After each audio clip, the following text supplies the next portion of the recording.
From Jota, Bradley, Szoboszlai and Kunku and Diaz. Liverpool thrashing Chelsea to go 5 points clear at the top. We did mention Luis Garcia is still with us. So there's a few things to talk about here.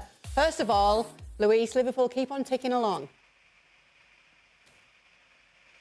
Yes, and what a way to keep going and to show the confidence that this team is at the moment. Fantastic game, I have to tell you. Normally when we have the chance of watching the games and analyzing from home, you don't see the whole picture. You don't see all the movement. You don't see all the players at the same time and the same play. I had the chance of watching it from the stadium, and it was a joy to watch. Definitely the whole team is moving like a butterfly to one side, to the other side. The pressure, the intensity of every single one. For the first 45 minutes, I think Chelsea went through to the other half for maybe a couple of times. For Liverpool, they continue helping them to be at the top of the table. But again, the way that they showed that this team, it looks go ahead and straight cruising to get, they can even get 4, but let's go a couple of trophies this season. And Luis, all of this without Salah. Yeah, exactly. Not without Salah. There were some changes in the second half, of course. No Salah, no Gakpo. There were players that were not involved in the first 45 minutes, and of course we all know that Salah is a different maker. He's the player who is the top scorer of the team. He's always a threat when he's on the right side. And right now that he's not available, still showing how strong is and solid looks this Liverpool. So, yeah, big contender to this trophy. Hold on. There was a shout out there from Luis to Muhammad Ali there. That Liverpool was moving like a butterfly. Moving like a butterfly, stinging like a bee. They were great. And I'm glad that Luis highlighted Darwin Nunez, because we can focus on the fact that he missed a penalty or that he hit the crossbar. But I think he resembles so much the energy of Liverpool and the energy of that stadium of Anfield. When he's playing and when he's running and he's doing overlapping runs and he's just running after defenders, running in behind, you feel the energy of that stadium lift up. He has in him, I think, the personality of Liverpool and in him the personality of Jurgen Klopp. If he adds consistency in terms of productivity, man, he's going to be special for Liverpool. And of course, that's a big if, but he's so important to what they do because of the amount of work that he does that perhaps goes unappreciated. And it may be underappreciated by those that are not really paying attention, but I'm sure Jurgen Klopp loves to have Darwin Nunez playing up. So tell me, is there a time limit on this? Because I saw that Robbie Fowler back in England had said you can't be a raw striker forever. You know, he thinks the goals are going to come for this player, but eventually you have to make sure you become clinical. Is there a time limit on going from what he is now to much more clinical? Right. As long as the team is winning, and you're winning titles, and you're winning trophies, and you're winning Champions League, or you're winning whatever is it that Liverpool can potentially win, then the lack of scoring from Darwin Nunez is not a big deal. Roberto Firmino, good example of that. Different type of player. But I just think the personality of Darwin Nunez matches Liverpool, and it matches Jurgen Klopp, and it matches what this team wants to be offensively. It also matches the energy that they need defensively out of their front three. I think they're a better team when Darwin Nunez is involved simply because of that energy and that intensity. And he gives you something. There's an edge about his game. If that comes with goals, then we're talking about world class. He's not quite there yet. You know who was there, actually there, just in case we didn't mention it, was Luis Garcia at Anfield. How did the atmosphere compare to other nights that you've experienced at Anfield, Luis? I have to tell you that I've been in good nights, but yesterday was special as well. The atmosphere was brilliant. I want to talk about what Alice mentioned. When Darwin Nunez was missing, the whole crowd was clapping. The whole crowd was whistling and singing his song. In the end, it's all about that, and they definitely boost the team yesterday. Darwin is not scoring goals, but at the end, the team is winning, and is winning by big numbers. 4 goals yesterday. That doesn't mean that the center forward needs to score goals. Of course, they're going to need him, but definitely he will arrive the moment when he got that pulse, that tempo in the last there. Yesterday, the atmosphere was fantastic. I had a chance of going there with some friends that they never been there, so I enjoy it even more. Luis, we've got to take it to the other side, though. How do Chelsea look like they do right now? Not very good, to be honest. We are good friends of Pochettino, but the team didn't look very, very well. They look with a lot of doubts, without intensity. I'm going to tell you something that it looks even crazy. One of my friends asked me, who is the center one that is playing after 45 minutes. And Thiago was the one, he wasn't even aware of what was happening around him, because they never left the half of the pitch. The pressure of Liverpool was overcoming them, overpassing them, and they were not be able to even create a chance. So really, they have a good talents, they have a good team, but at the moment they look a team without soul. They were overpassed by Liverpool, but easily. And in the end, it's a team that doesn't look good for the rest of the season. They need to change a lot of things, starting from the commitment and the intensity. It was a lack of intensity on the full 90 minutes. I saw maybe 10 minutes in the second half, but you can see the ball with Nkunku and Moody. They try to be a little bit of a threat, but that's it, and that's not enough to be a top flyer in Premier League. What do you think's going on with Caicedo and Enzo Fernandez then, Luis? With the money that was spent on them, we were expecting to see more from the two of them now. Yeah, everyone. Yesterday, Enzo was okay. He did a good game, a decent game, we have to say. When he was on the ball, he was involved on the ball. He was okay. But I think the two players, they don't match. They are very similar. They are two players that they are aggressive, intense players who get the ball to have to have the battle, but they don't have the creativity that maybe this team needs a little bit in the middle. So if you mix a little bit, you have a player who can give you that fight, that runs, and to cover space and cover all the midfield, but the other one needs to bring something different. And I think at the moment, playing the two at the same time, is not helping. And the adaptation from Caicedo to Chelsea, I think, is not being the best one. We don't know why. Maybe the pressure, maybe the results, maybe the team that is not in a good run, so he doesn't show his qualities. But definitely at the moment, yesterday, they didn't look good. How much of Chelsea's problems is on the players and how much of it is on Pochettino?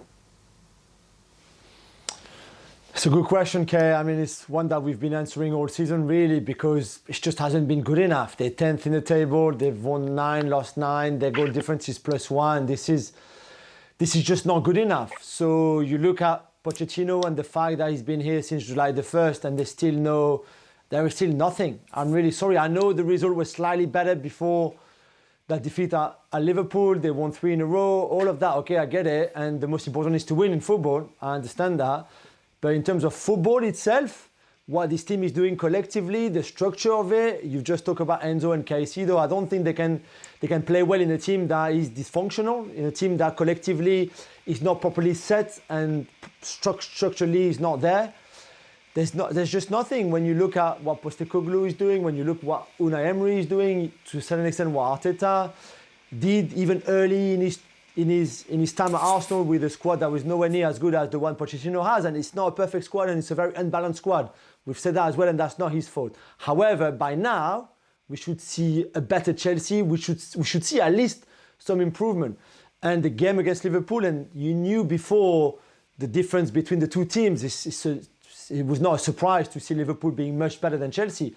However, I think all of us expected a bit more from Chelsea, and it's just not there. And nobody can give me the direction. Where are they going? How are they going there? What are they doing? What are they working on? Nobody can tell us because nobody can see it, really. That's how sad, really, that's the sad statement of the season so far, is that you don't actually know where they're going and how they're getting there. So how are we going to see some improvement? Oh, good Lord. What needs to happen to see improvement? Come on, Shaq. You need to sell everybody and buy a whole new squad, is the short answer to that. Listen, Easy then. yeah, exactly right. I'm with everything that Jules and Luis just said there. It's to see Chelsea be this disorganized still, to see them struggle as they have been still. It really is difficult to explain. You have I'm tempted to say talented squad, but nobody can argue it's an expensive squad. You have a very good manager and who just hasn't been able to get any kind of tune out of this. Why Caicedo is struggling the way that he is, I'm struggling to explain. How you cannot get a player, how you cannot get a midfield out of Enzo Fernandez and Caicedo is simply beyond me. Now, there are a lot of players that we can criticize. Mudryk, we can say he hasn't been good enough. Raheem Sterling maybe is on his best and past his best and now on a decline. That's all well and good. But you cannot bring players like the two I just mentioned, Caicedo and Fernandes, who everybody recognizes as incredible talents. And while Caicedo did it for a smaller club, albeit, Fernandes did it primarily where he came to prominence in the Argentina national team, you are not seeing anything like that.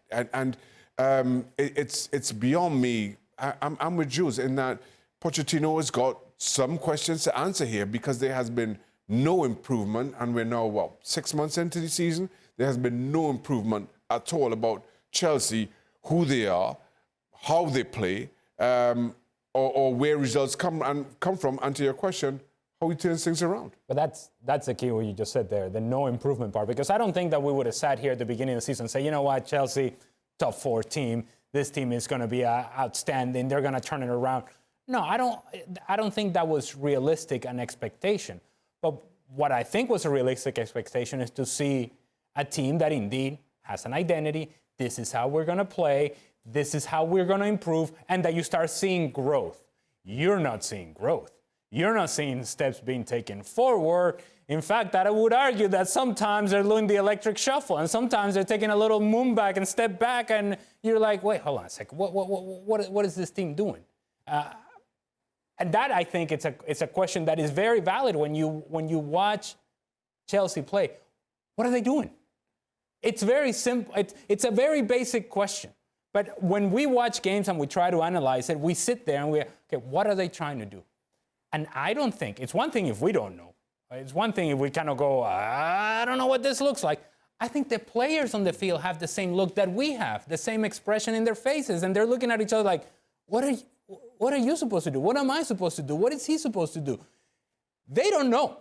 It looks like a group of guys that just got together on a Sunday morning and say, hey, let's just play, guys. It's like a pickup game. And it's the first time that they're seeing each other. That's how they play, and we are as far as we are into the season.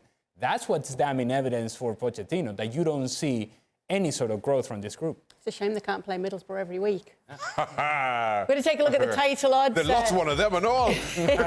Man City still big. They did. They lost to Middlesbrough. Man City still favourites here. But Luis, talking about Liverpool, are they going to give Jurgen Klopp the fitting send-off that he deserves? Yeah, we wish. We wish. I think they will be fantastic to, again, I said it before, to win a couple of trophies, if it's possible, 3 or 4, and totally have a good farewell to a manager. I think that changed the history of the club, changed the situation when he arrived to Liverpool. It took him a little bit, but he said it, I'm going to find a way of make this team back to the best. And, well, we've seen Liverpool winning Premier League, the Champions League, FA Cups. It has been all around challenging one of the best teams in the history that it was Manchester City to win the Premier League. And it will be fantastic to see him depart with a few trophies. But you know that Premier League is tough. It's difficult. Manchester City is going to be there challenging. They're going to face Chelsea in the next final of the Carabao Cup. And they still have to fight for the Europa League and the FA Cup. So, yeah, I would love to see that because definitely he deserves. He's a fantastic character, big personality, not only in the club, but also in the city. Everyone loves him. And, well, we've heard all about him that the players have been saying during the whole week. So, yeah, I would love to see the departure with a few trophies and a fantastic farewell.